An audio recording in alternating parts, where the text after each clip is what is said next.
Angin kencang guys, jadi takut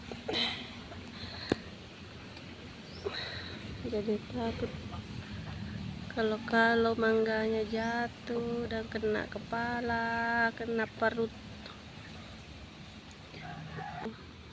karena mangga yang jatuh hanya yang muda-muda, tidak ada yang masak.